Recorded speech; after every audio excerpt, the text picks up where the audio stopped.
ഇന്ന് സിമ്പിളായിട്ടൊരു കടല ചിക്കിയത് നമുക്ക് ഉണ്ടാക്കാം. കടല ചിക്കിയതല്ല കേട്ടോ, കടല റോസ്റ്റ്. അപ്പോൾ അതിന് വേണ്ടത് എന്താണെന്ന് വെച്ചാൽ ചീനച്ചട്ടിയിൽ വെളിച്ചെണ്ണ ഒഴിച്ചിട്ട് കടുക് പൊട്ടിക്കാം. കടുക് പൊട്ടിക്കഴിയുമ്പോൾ ഇപ്പോൾ കണ്ടില്ലേ, ഇഞ്ചി വെളുത്തുള്ളി പേസ്റ്റ്, അതായത് 1/2 ടീസ്പൂൺ ഇഞ്ചി, ഒരു 4-5 വെളുത്തുള്ളിയും കൂടി ചതച്ചിടാം. അപ്പോൾ അത് ഫസ്റ്റ് ഇടുമ്പോൾ നല്ല സ്മെല്ല് വരും. അപ്പോൾ അത് നന്നായിട്ടൊന്ന് മൊരിഞ്ഞ് കഴിയുമ്പോൾ മാത്രം സവാള ഇടുക. അല്ലെങ്കിൽ സവാള ഇഞ്ചി വെളുത്തുള്ളി ആകുമ്പോൾ ഇതിൻ്റെ സ്മെല്ല് അത്ര ഉണ്ടാവില്ല.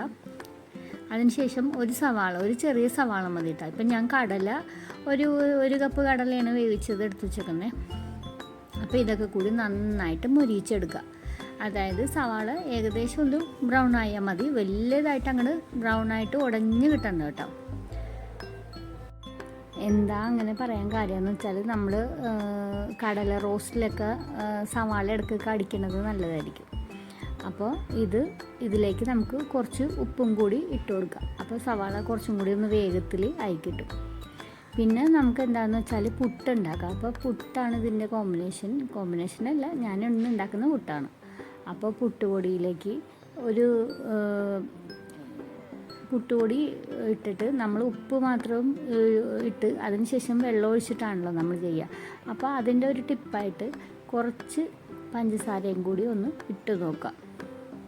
അപ്പോൾ പഞ്ചസാര ഇട്ടിട്ട് കണ്ടില്ലേ, ഒരു നുള്ളു പഞ്ചസാരയും കൂടി ഇട്ടിട്ട് മിക്സ് ചെയ്തിട്ട് അതിൽ വെള്ളം ഒഴിച്ച് വെക്കണമെങ്കിൽ പുട്ടിന് നല്ലൊരു ടേസ്റ്റ് ഉണ്ടാവും കേട്ടോ. ഒരു വെറൈറ്റി ടേസ്റ്റ് തന്നെ ഉണ്ടാവും. ട്രൈ ചെയ്യാത്തവരൊന്നും ചെയ്ത് നോക്കട്ടെ. ഞാൻ ഒരു യൂട്യൂബ് ചാനലിൽ കണ്ടിട്ട് തന്നെ ചെയ്തത്, പക്ഷെ അതിന് ശേഷം ഞാൻ ഒരു നുള്ളു പഞ്ചസാരയും കൂടി ചേർക്കാറുണ്ട്. അപ്പോൾ അതൊരു വ്യത്യാസം ഉണ്ടാവും കേട്ടോ പുട്ടിൽ. ഒന്ന് ട്രൈ ചെയ്ത് നോക്കാം. ഇനി നമുക്ക് സവാളയൊക്കെ ഒന്ന് ചെറുതായിട്ടൊന്ന് വാടി വന്നിട്ടുണ്ട്. അപ്പോൾ മഞ്ഞൾപ്പൊടി, മുളക് പൊടി, മല്ലിപ്പൊടി, പിന്നെ ഒരു നുള്ളു കാശ്മീരി ചില്ലി പൗഡറും കൂടി ചേർത്തിട്ട് നന്നായിട്ടൊന്ന് വഴറ്റിയെടുക്കാം. അത് വഴറ്റിയതിന് ശേഷം മാത്രമേ നമ്മൾ തക്കാളി ഇടുള്ളൂ കേട്ടോ. തക്കാളി ഈ പറഞ്ഞ പോലെ ഒരുപാട് ഉടഞ്ഞു പോകേണ്ട ആവശ്യമില്ല. അതായത് തക്കാളിയും ചെറുതായിട്ട് നമുക്കൊന്ന് കടിക്കാൻ കിട്ടുമ്പോൾ നല്ലതായിരിക്കും. പിന്നെ പെരിഞ്ചീരകം ഉണ്ടെങ്കിൽ 2-3 നുള്ളു ഇട്ടാൽ അതും നല്ലതായിരിക്കും കേട്ടോ. ഇപ്പോൾ എൻ്റെ കയ്യിൽ പെരിഞ്ചീരകം ഇല്ലാത്തതുകൊണ്ടാണ് ഞാനത് ചേർത്താൽ കുറച്ചുകൂടി നല്ലൊരു ടേസ്റ്റ് ആയിരിക്കും. അങ്ങനെ അടച്ചു വെച്ചിട്ട് ഒരു 5 മിനിറ്റ് ചെറുതായിട്ടൊന്ന് വാടി വന്നിട്ടുണ്ട്. അപ്പോൾ വെളിച്ചെണ്ണയൊക്കെ പോരെങ്കിൽ വെളിച്ചെണ്ണ ഒഴിച്ചു കൊടുക്കണം കേട്ടോ. പിന്നെ അതിലേക്ക് ഒരു 1/2 സ്പൂണ് ചിക്കൻ മസാലയും കൂടി ചേർത്താൽ നല്ലൊരു ടേസ്റ്റും മണവും ഒക്കെ ഉണ്ടാവും കേട്ടോ.